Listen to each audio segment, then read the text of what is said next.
When I picked up the phone to ask my son Max when his wedding would be, my daughter-in-law Lena looked me right in the eye and said with a faint smile, "Oh, we already got married yesterday. We only invited special people." For a second, I thought I'd misheard her. The room went completely quiet. I was standing in my own living room, holding the phone, looking at my son sitting beside her. He couldn't even meet my eyes. Special people. Before diving into the story, comment where you're watching from and don't forget to subscribe so you won't miss the latest stories. Those two words landed harder than anything anyone had ever said to me. For 3 years, I had been paying their rent, $500 every month. I had bought their furniture, helped them when they were short on groceries, even covered a few of Lena's medical bills. And now, somehow, I wasn't special. I tried to smile, even though my stomach felt hollow. "Oh," I said quietly. "You got married?" Moksh nodded. "Yeah, Mom. It was just a small thing." Just us and a couple of witnesses. But the look on Lena's face told me it wasn't that simple. There was a kind of satisfaction in her eyes, like she wanted me to know I'd been left out. I didn't argue. I just nodded, said congratulations, and ended the call. After that, I stood there for a while, not really sure what to do. The house was completely still. I could hear the old clock ticking in the hallway, slow and steady, as if time itself was mocking me. That afternoon, I made myself a cup of coffee and sat down at the kitchen table. The pale pink dress I'd bought for their wedding was hanging in my closet. I'd spent $200 on it, which was more than I should have. I'd even bought new shoes to go with it. I wanted to look nice in the photos, proud to be the mother of the groom. Now that dress would stay in the closet. Later that evening, curiosity got the better of me. I opened Facebook, and the first thing I saw made my heart sink. There they were, Max and Lena, smiling in front of a white floral arch. Her parents stood beside them, raising glasses of champagne. Her siblings were there too. Everyone was celebrating. Everyone except me. I scrolled through the comments. Beautiful ceremony. Congratulations, Lena and Max. You both look perfect together. It was all there, the truth laid out in photos and emojis. Max had lied to my face. I stared at those pictures until my vision blurred. My son's wedding, one of the most important days of his life, had come and gone, and I hadn't even been told. I felt this strange mixture of sadness and shame. I wasn't just excluded. I was erased. I had been planning that day for months. I'd cleaned the house top to bottom, thinking they might stop by after the ceremony. I'd saved up $1,000 as a gift. I'd called my sister Diana in Chicago to tell her the big news. She was almost as excited as I was. And just like that, all those plans meant nothing. I sat there for a long time that night, just thinking. The next morning, I went through old photos of Max, his first day of school, his graduation, his 21st birthday. He'd always been such a kind boy. Thoughtful. Sensitive. I used to believe he'd grown into a good man. But the boy I saw in those wedding photos looked different. Older, colder, smaller somehow. I wondered when exactly he'd started slipping away from me. When Max first introduced me to Lena, I actually liked her. She was polite and cheerful, always calling me Mom, in that soft voice of hers. She'd bring over small gifts sometimes, a candle, a scarf, a box of tea. I remember thinking how lucky Max was. But as the months went on, things started to change. She stopped coming by. She didn't like when I called too often. And whenever I offered to help, she acted like it was a burden, even though she always took the money. I told myself it was just a phase, that once they were married, things would settle down. Now I knew better. I thought about calling Max the next day just to talk. But what was there left to say? He'd made his choice. That night, as I turned off the lights and got ready for bed, I couldn't shake Lena's words. We only invited special people. I repeated them quietly to myself, as if saying them enough times would make them hurt less. But they didn't. That night was the first time I truly realized how alone I was. And though I didn't know it yet, it was also the night something inside me began to change. I had always been patient, always understanding, always the one to forgive, even when I was the one hurt. But something about being left out of your own child's wedding, after giving so much, does something to a person. It doesn't make you angry right away. It just leaves a kind of silence inside you. And in that silence, something else begins to grow, slow, steady, and unshakable. Something that looks a lot like revenge. The next few days after that phone call felt strangely quiet. I didn't call Max, and he didn't call me. It was as if we were both pretending the wedding never happened. Every morning, I made my coffee, watered my plants, and checked my phone, half expecting a message from him. Something. Anything. But there was nothing. A week passed before I finally heard his voice again, though not directly. It came from a voicemail Lena left on my phone. Her voice sounded different this time. Gone was that confident, smug tone she had used the day she told me about the special people. Now she sounded nervous, almost desperate. "Hi, Margaret," she said softly. "I hope you're doing okay. Listen, the rent is due and we're a bit short this month. The landlord's been calling, and, well, we thought maybe you just forgot to make the transfer this time." She trailed off, then tried to laugh. "You know how things get busy. Anyway, could you please send it today? He's threatening to kick us out if it's not paid by tomorrow." I listened to that message 3 times. For years, I had sent that rent money on time, every month, without fail. There were months when I had to skip paying my own bills just to make sure they didn't get behind. There were times when I'd gone to the grocery store with coupons in my hand while Lena filled her fridge with brand-name foods. And now, after being left out of their wedding, they were asking me for money, as if nothing had happened. I set my phone down and sat in silence for a while. It was almost funny in a sad kind of way. For years, I had thought of them as my responsibility, as if their lives depended on me. And maybe they had, but not anymore. That afternoon, I went for a walk around the block to clear my head. The autumn air was cool, and the trees were just starting to change color. I passed a young couple holding hands, laughing, and for a moment I thought of Max and Lena again. I used to think love meant helping, giving, sacrificing. But now, standing there watching strangers laugh, I realized love shouldn't make you feel small. It shouldn't make you question your worth. When I got home, I replayed Lena's message one more time. Then I called her back. "Hi, Lena," I said, keeping my voice steady. She sounded relieved. "Oh, thank goodness you called. I was starting to worry." "Did you?" "I heard your message," I interrupted gently. "You said the rent's due?"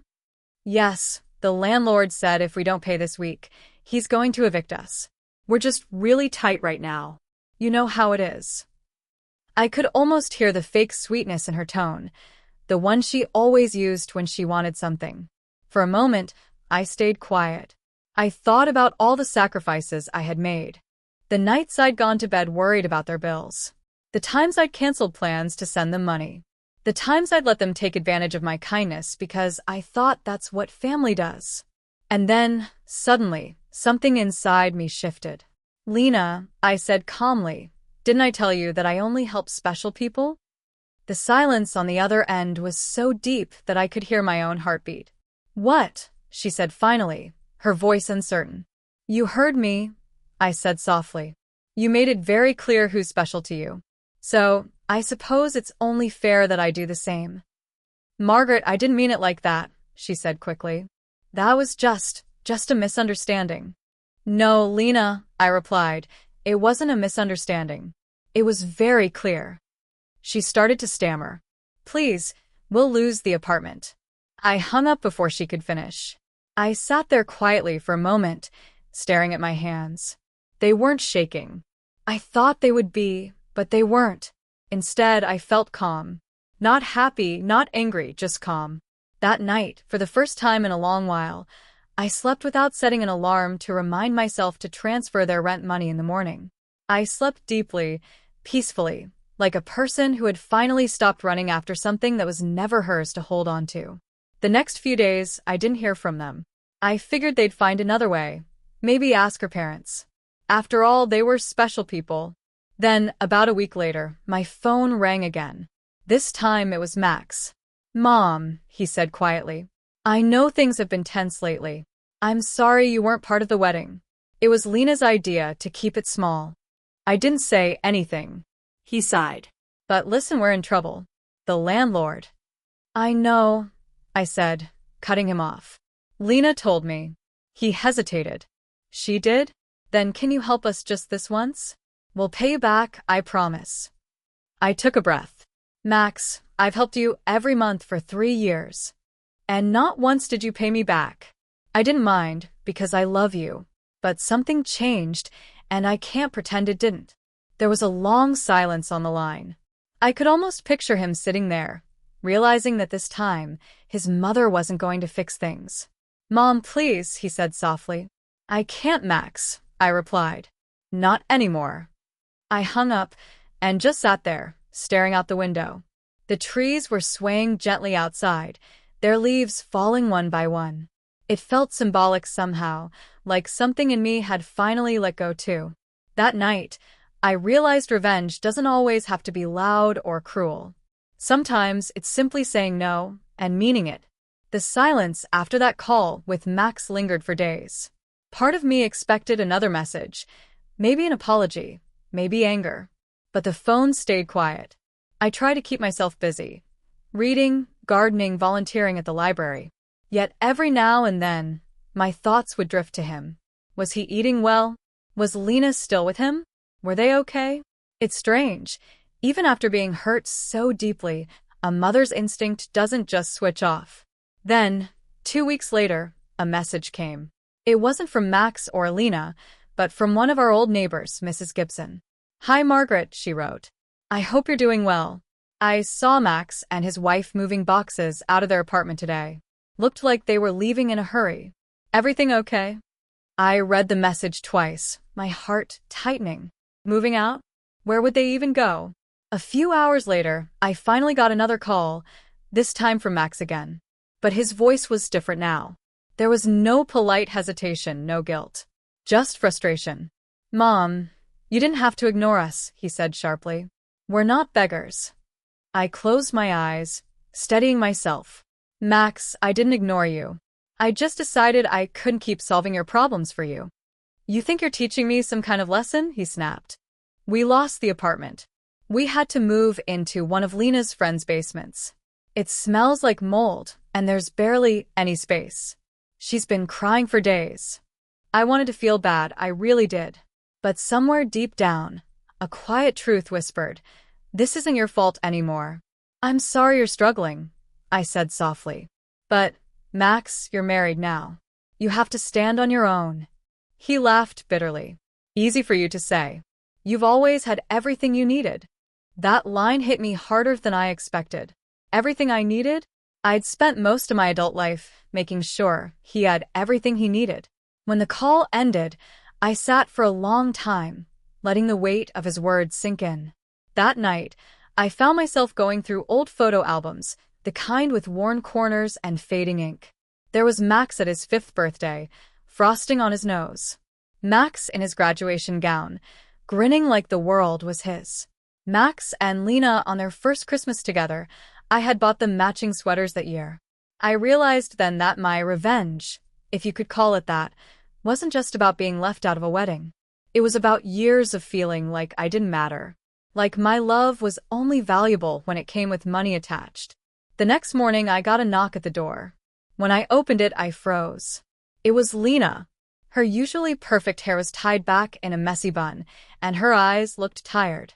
She forced a small smile. Hi, Margaret, she said. I hope it's okay that I came. I hesitated, but stepped aside. Come in. She sat down at my kitchen table like she used to, though the air between us was heavier now. I didn't come to ask for money, she said quickly. I wanted to talk. I nodded silently, waiting. She took a deep breath. I know I hurt you. What I said about the special people, it was awful. I shouldn't have said that. I was just trying to sound confident. You've always done so much for us, and I guess I got used to it. Her voice cracked a little, and for the first time, I saw something genuine behind her words. We've been having a rough time, she continued. Max lost his part-time job, and I've been trying to keep things together. I know it's not your responsibility, but I wanted you to know we're trying. I stared at her for a long moment, unsure what to say. It would have been easy to forgive her right there, to tell her it was okay, to hand her a check, to go back to the old routine. But I couldn't. Not this time. I appreciate you coming here, I said finally. And I do believe you're trying. But Lena, part of growing up, part of marriage, is learning how to stand without someone else holding you up. She nodded slowly, looking down at her hands. I know. I just wish Max understood that too. That caught me off guard. What do you mean? She hesitated. He's been angry. At me. At you. At everything. I think he's scared. He doesn't know how to be responsible yet.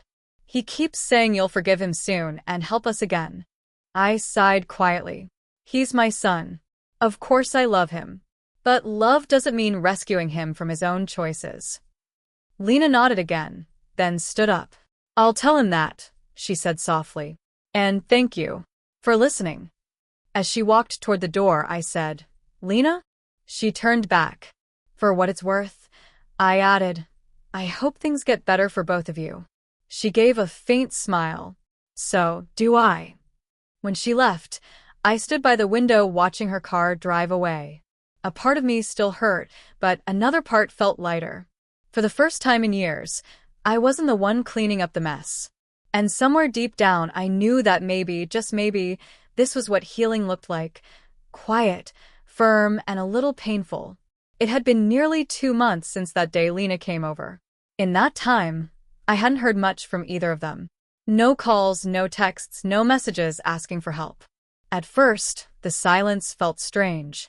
Then it started to feel peaceful. I got back into my own rhythm. Every morning, I'd make myself coffee and read on the porch. Sometimes I'd visit my friend Carol, or stop by the community center to help with donations. Life started to feel like mine again, not something I had to constantly rearrange around my son's needs. Then one Thursday afternoon, I got another call. But this time, it wasn't Lena. It was Max. His voice was quieter than I remembered. Mom? Yes, I said carefully. Can I come by? I just need to talk. Something in his tone made me pause. It wasn't demanding or defensive. It was small, almost uncertain. Of course, I said. Come over. An hour later, I heard the sound of his car in the driveway. When he walked in, I barely recognized him. His hair was longer, his eyes tired, and he looked thinner. He wasn't wearing that careless grin he always had, the one that made him seem invincible. He sat down quietly at the kitchen table, the same one where Lena had sat weeks before. I don't even know where to start, he said, rubbing his hands together. Everything's been falling apart. I stayed silent, giving him space. We moved 3 times, he went on. Lena and I have been fighting a lot. She's been trying to hold things together, but I've been angry. At her, at myself, at you. He looked up at me then, eyes red. I kept thinking you'd call, that you'd just say, all right, Max, I'll take care of it like always. But you didn't. His voice broke slightly. And for the first time, I had to figure things out on my own. It was awful. But it also made me realize something. I took a slow breath. What did you realize? He swallowed hard. That I've been treating your help like a right, not a gift. You've always been there, fixing everything, paying for everything. And I never once thought about what that cost you. Not just money, but your peace, your pride. I felt my throat tighten. He continued, when you didn't send that rent, I told myself you were being cruel. But now I get it. You were tired of watching me waste your effort. You wanted me to stand up. He leaned forward slightly. Mom, I'm sorry. For the wedding. For shutting you out. Lena told me what she said, and I was too much of a coward to stop her. I didn't want to fight, so I let her take the lead. But when I saw how much it hurt you, I hated myself for it. I could see the guilt written all over his face. Not the kind that begs for forgiveness, but the kind that comes when someone truly understands. For a moment, neither of us spoke. The only sound was the ticking of the clock. Finally, I said quietly, do you know what hurt the most, Max? He looked up. What? That you didn't even try to include me. Not because of the photos or the ceremony, but because it made me feel like I didn't matter to you anymore. He closed his eyes, nodding slowly. I know. And I don't deserve your forgiveness. But I want to earn it. Something about the way he said that, softly, humbly, made my heart ease just a little. Max, I said gently, you've always had a good heart. You just forgot how to use it. He let out a shaky laugh. Yeah, I think I needed to fall flat on my face to realize that. We sat there for a long time, talking, really talking for the first time in years. He told me he had found a new job at a local garage. It wasn't much, but it was steady. Lena had started helping at a daycare. They were saving again, trying to make it work without anyone else's help.